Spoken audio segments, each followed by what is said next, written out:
Good morning! Katabi namin buong gabi ng lagi. Ano, sabog pa. Lolo. Pogi kayo. Tubo ng buhok niyan. Hindi siya nakakalbo. Oh, antok pa. Antok pa yan. Isang mata lang daw bukas. Sa'yo talaga nagmana si Bebe Girl, ano? Andun si Bebe Girl sa baba. Ayaw umakyat. Sabi ni Kat, hunger strike ka daw ba? Ay, nag-yoga din siya para si Shoma.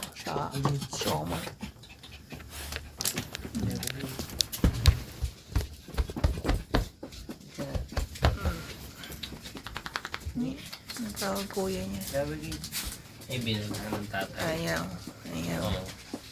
Binigyan ng tatay. Masarap na Ayan, umaga na naman. Ang bilis-bilis ng oras kapag maraming ginagawa. Kailangan na namang bumangon. May lumilipad na butterfly dito. Sabi ko si Chloe. Ay, okay. Wala yan. So, ayan siya. Diba yung mga Pilipino mahilig maniwala na? Oo, may dumadalaw sa atin. Ayan. Ano yan? Nakalimutan ko. Palm something butterfly. Sa mga nyug. Dumadalaw sa atin. Sa mga nyug Sino ka man, or hello? something. Sabi niya pwedeng paro-paro lang. Ayan siya. Ang ganda. Yan. Tingnan niya mabuti. Hindi ko alam kung kita. Ayan. Gusto niya nang lumabas, palabasin na natin. Magwawalis tayo ng tae.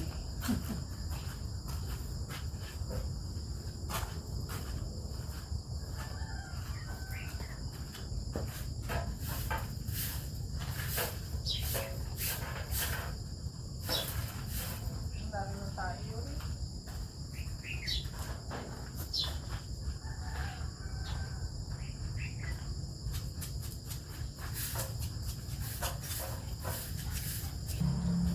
Sorry sa mga kumakain.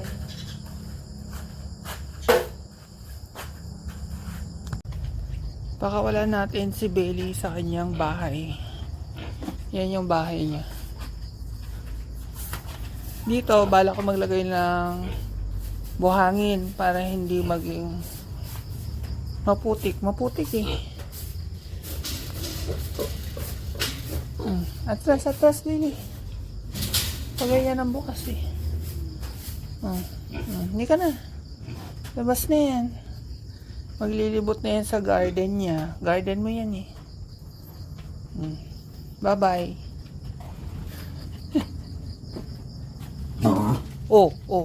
Nagkagulutan naman kayo, Winnie. So, tuwan-tuwa ayun. Nagtatatakbo dun.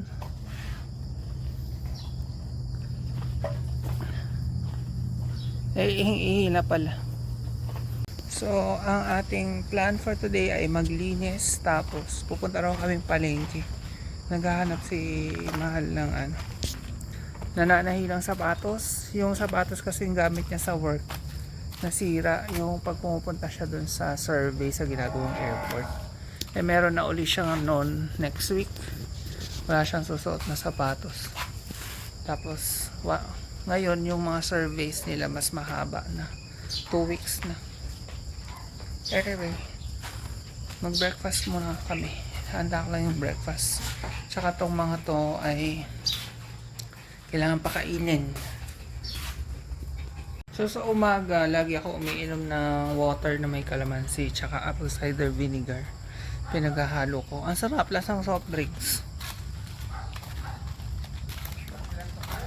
Walang biga. Ay, walang panukuli. Kahit 5 kilo naman yung bibilin. Pabili kasi akong bigas. So, magsasalang uli ako ng labahan. Sabi ni Mika Apostol, matibay daw ang sharp. So, sana nga magtagal siya. Na yung tubig. Ayun. Actually, pwede yung buksan. Ay, hindi pala.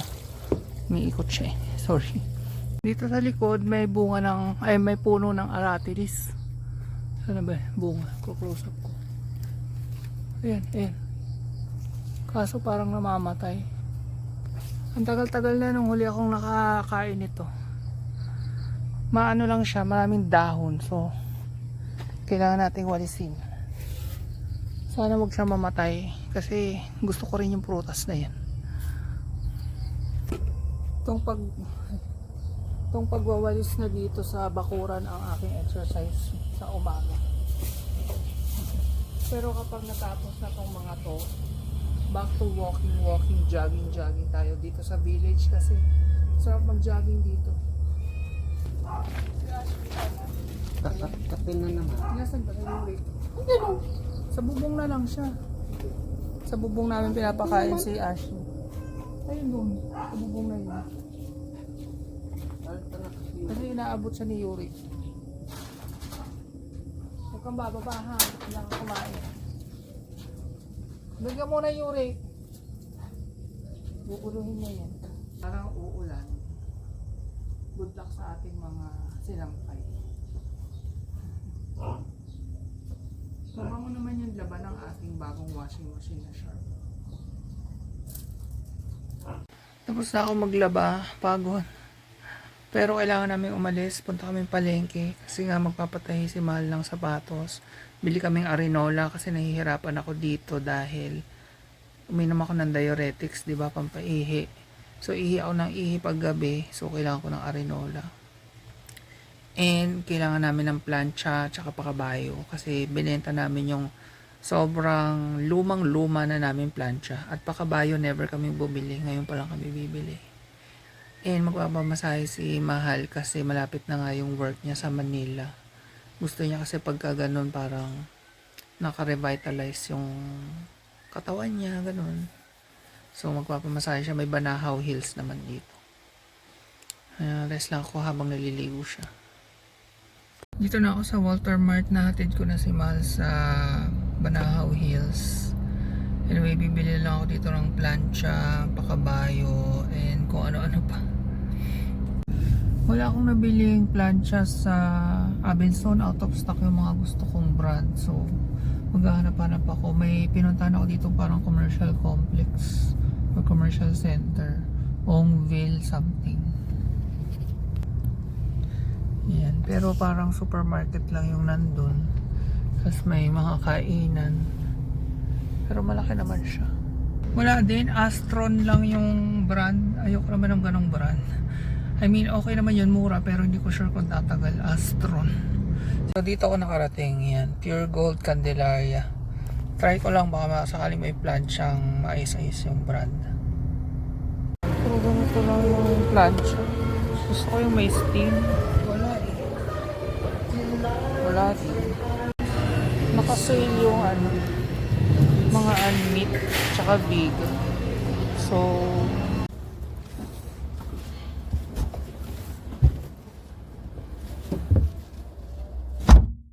ang ending nga, nag-grocery na lang ako sa Pure Gold. Nakasale yung mga unmeat na usually naming binibili. Vegetarian restaurant dito malapit sa amin. Ayan, Coco Deli.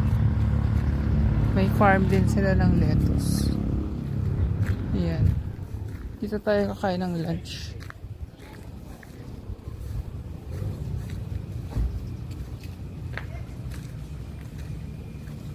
Ganda. May farm sila ng lettuce. Lettuce love one another. Nakalagay.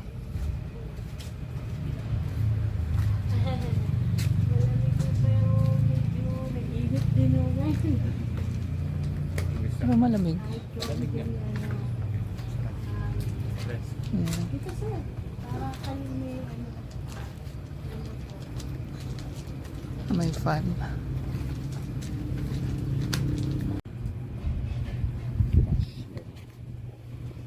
May extra. Yung buko pansit na yan. Saan? Sumutik man. May ano, hipon. Ganda nung ano, restaurant nila. Al fresco pero malamig naman. Napapaligiran ka ba naman ng halaman? Tapos may ano yung taas, insulation. Yan. Sabi ni Mahal, daming Chloe kasi tinanim namin yung snake plant kay Chloe. May mga products din sila. Ito yung ginagamit kong Coco Aminos. Dito na lang ako bibili.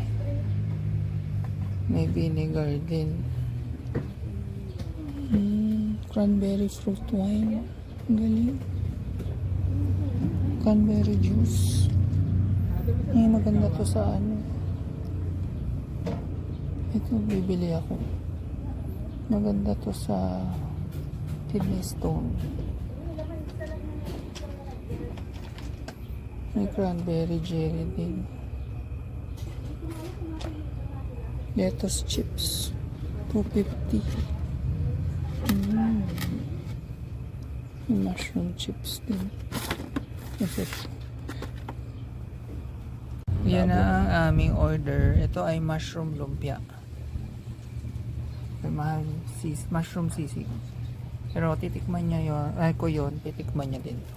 Tapos fresh buko. May butas ba yung buko? Parang wala. Okay, tinatanggal to. Tanggalin natin yung buko. Hindi ko walang butas pero meron. Ayun, meron. Ayun, laki. Talaga ang buko. Fresh buko is 40 pesos. Mura.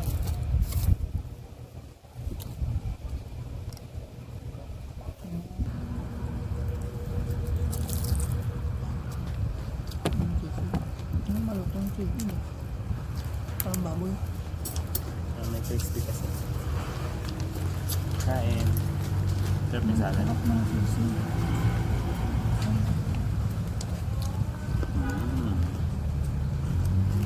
Masarap na sisig. Parang baboy.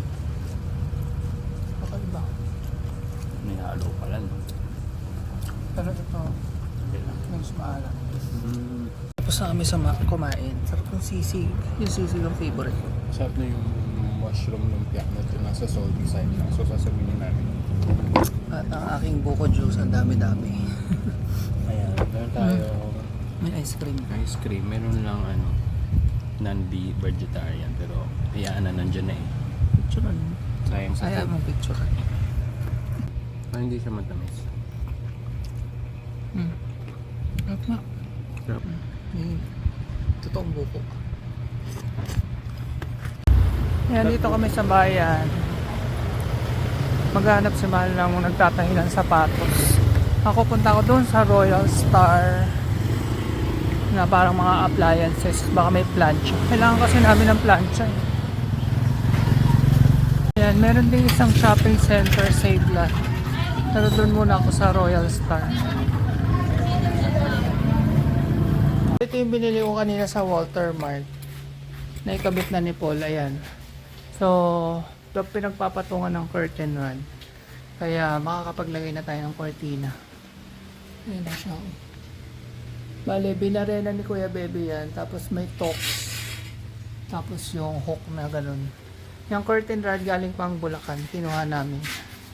Hindi naman kasama yun sa usapang bentahan ng bahay. Kaya yan eh. Ito sa kusina meron din. So nakauwi na nga kami. Grabe, pawis ako. Init. Tapos yung bike, yan, nabutas yung isang gulong pero pinabulkanize na namin. Yan, para may service na si Paul. Pag pupunta siya ng tindahan or bakery or kahit exercise lang sa hapon. At binibilad ko yung kotse kasi sabi nung nag-tint, ibilad for 1 month para daw matuyong-tuyo yung tint. Ay, init. Pahinga muna ako. Hindi, ang pagkakatakot talaga kay Karina. Ano? Ay, galit ito ng Mr. Bebe. Hapon na naman. Merienda time. Bumili kami kanina ng maraming tinapay. Ito. Ha? Kape. Ito yung bigay ni Attorney Lorelai na MX3. Thank you po. Iniinom ko na siya. Ito yung MX3 namin ko. Ang cute nitong mga to, oh, nakaabang sa tinapay. Box pagoy. Wala ko talaga binasa. Ang cute nyo. Tinitignan ko lang. Ang cute nyo mag-anak. Ang mga tinapay. Pandikoko naman kainin natin. Ginisang gulay ang ating ulam. Yan, parang gulay naman. Isang oras, gabi na naman.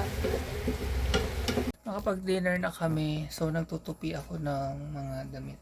Papakita ko pala sa inyo yung ginawa ni Paul na ano, hidden storage namin. Pero ngayon, hindi na siya hidden kasi meron na siyang lock. Ito, siya gumawa niyan. Bumili lang kaming bisagra, tsaka ito pang lock. Akala namin dati walang laman to, yan pala meron. Ayan. Lalim, no? Maraming mai-stock. Ang galing nga nung may-ari dito eh. May mga storage sila ngayon. Kasi nga tiny house lang siya. So kailangan talaga ng ganyan. Na maximize yung mga space. Ganyan yung gusto namin dati. Bawat space ma-maximize. Ay, anyway. Mamaya ako mag-good night sa inyo. Tapusin ko lang yung tinutupi.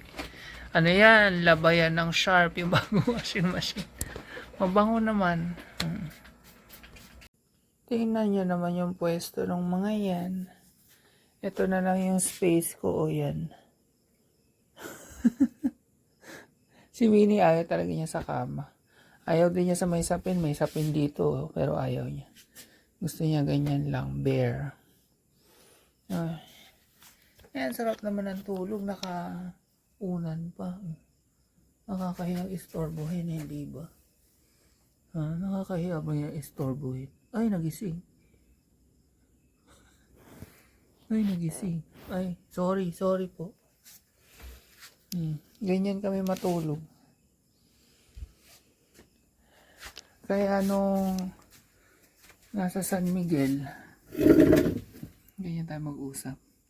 Kaya nung nasa San Miguel kami, king size yung pinili namin bed.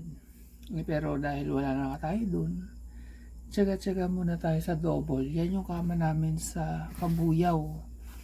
Nung nandun kami, kung nanonood kayo sa amin noon pa. Anyway, mag-good night na ako. Bukas uli. Groundbreaking. See you sa groundbreaking sa Rizal.